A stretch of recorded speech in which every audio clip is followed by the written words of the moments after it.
देखिए स्टूडेंट्स के दिमाग में इस वक्त सबसे बड़ा क्वेश्चन यही चल रहा है कि एनआईटीज़ कॉलेज में एडमिशन के लिए कम से कम कितना रैंक लाना पड़ेगा।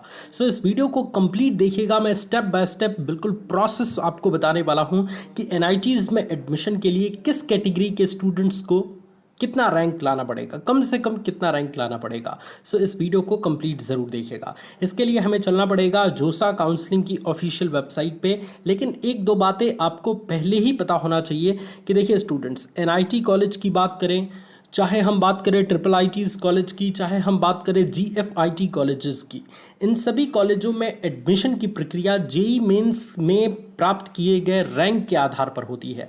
लेकिन अगर आपको आईआईटीज़ में एडमिशन लेना है, फिर आपकी जो जेई एडवांस में रैंक आई है उसके हिसाब से आपकी काउंसलिंग कराई जाएगी और तब आपको आईआईटी कॉलेज मिलेगा।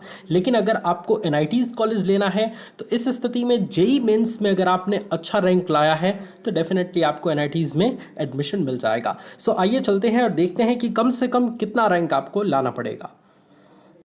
सो इसके लिए स्टूडेंट सबसे पहले आपको गूगल में आना है और गूगल में आके सिंपली बस सर्च कर देना है जोसा काउंसलिंग।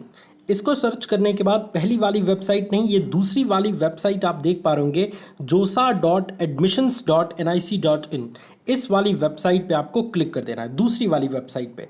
जैसे ही आप क्लिक करेंगे आपके पास 2021 का यानी प्रीवियस ईयर का पूरा ओपन एंड क्लोजिंग रैंक की पूरी डिटेल्स आ जाएगी, जिसके माध्यम से ये जान पाएंगे आपके पिछले साल कितने नंबर पे, मतलब कम से कम कितने रैंक पे एडमिशन हुआ था। और हर साल एकदम थोड़ा बहुत बस अलग होता है, बाकी चीज़ें एकदम सिमिलर होती हैं।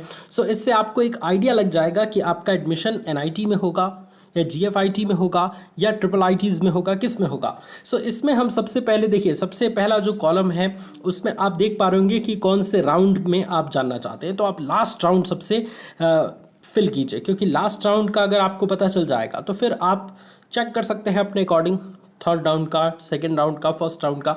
तो हम सबसे पहले सिक्स्थ राउंड का डालते हैं। इंस्टीट्यूट टाइप में हम डालेंगे एनआईटीज़ की, यानी कि नेशनल इंस्टीट्यूट ऑफ टेक्नोलॉजी। ठीक है, तो यहाँ पे हम एनआईटीज़ फिल कर चुके हैं। इंस्टीट्यूट नेम आपका जो भी फेवरेट एनआईटी कॉलेज है वो आप डाल सकते हैं। यहाँ पे मैं कोई भी रैंडम सेलेक्ट कर लेता हूँ, जैसे अगरतला सेलेक्ट कर लिया मैंने। ठीक है, इसके अलावा एकेडमिक प्रोग्राम में आप कोई भी अपनी ब्रांच चूज़ कर सकते हैं। फॉर एग्जांपल मैं कंप्यूटर साइंस 4 ईयर का ब्रांच चूज़ करता हूँ। ठीक है, इसके अलावा आपकी कैटेगरी क्या है, ये मोस्ट इंपॉर्टेंट है स्टूडेंट्स, कि आप ओबीसी से हैं, ईडब्ल्यूएस से हैं, ओपन से हैं या ओपन पीडब्ल्यूडी से हैं या एससी एसटी से हैं। फॉर एग्जांपल मैं ओपन यहाँ पे सेलेक्ट कर लेता हूँ। आप अपनी कैटेगरी के अनुसार सिलेक्शन करेंगे। उसके बाद just click on the submit button. जैसे ही आप इस सबमिट बटन पर क्लिक करेंगे आपके पास पूरी टेबल आ जाएगी स्टूडेंट। आप यहाँ पे देख सकते हैं, मैं डेस्कटॉप साइज करके आपको दिखा देता हूँ। ठीक है, तो यहाँ पे आपकी डेस्कटॉप साइज नहीं हो रहा है शायद, कोई बात नहीं, ऐसे ही मैं दिखा देता हूँ आपको। ये देखिए आपके स्क्रीन पे पूरी की पूरी टेबल आ गई, जहाँ पे यहाँ पे आपको लिखा गया है इंस्टीट्यूट के बारे में, एकेडमिक प्रोग्राम कौन सा आपने सेलेक्ट किया है।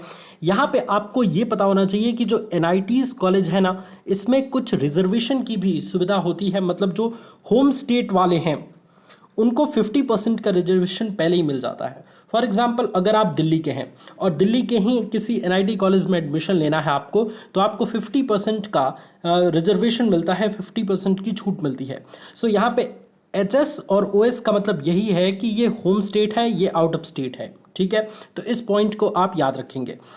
जनरल न्यूट्रल आपका यहाँ पे दिखा रहा है और यहाँ पे opening rank and closing rank. Closing rank आप देख सकते हैं कि 66,475 तक गया है। तो ये काफ़ी इंपॉर्टेंट चीज़ मैं आपको बता रहा हूँ, आप एक एक करके सभी को देख सकते हैं बहुत ही बढ़िया तरीके से।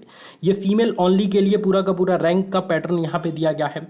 ठीक है, इस चीज़ को आप देख सकते हैं, पूरी की पूरी चीज़ें एकदम बढ़िया तरीके से आपको यहाँ पे टेबल के माध्यम से दिखाई दे रही हैं।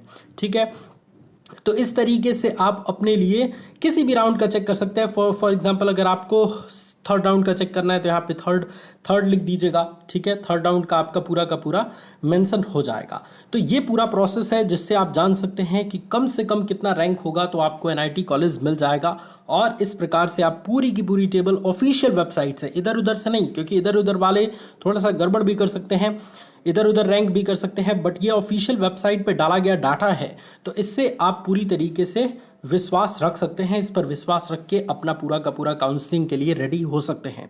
तो thank you so much students for watching this video. और नेक्स्ट वीडियो किस टॉपिक पे चाहते हैं, क्या जोसा काउंसलिंग के ऊपर भी डिटेल वीडियो बनाई जाए, तो एक बार कमेंट में मुझे ज़रूर लिखिएगा। Thank you so much students for watching this video. और अगर आप चाहते हैं कि आपके काउंसलिंग की राह में आपका सबसे बड़ा दोस्त, आपका सबसे बड़ा साथी एग्जाम वाला भैया हो, सो चैनल को सब्सक्राइब करके हमें सपोर्ट ज़रूर करिए।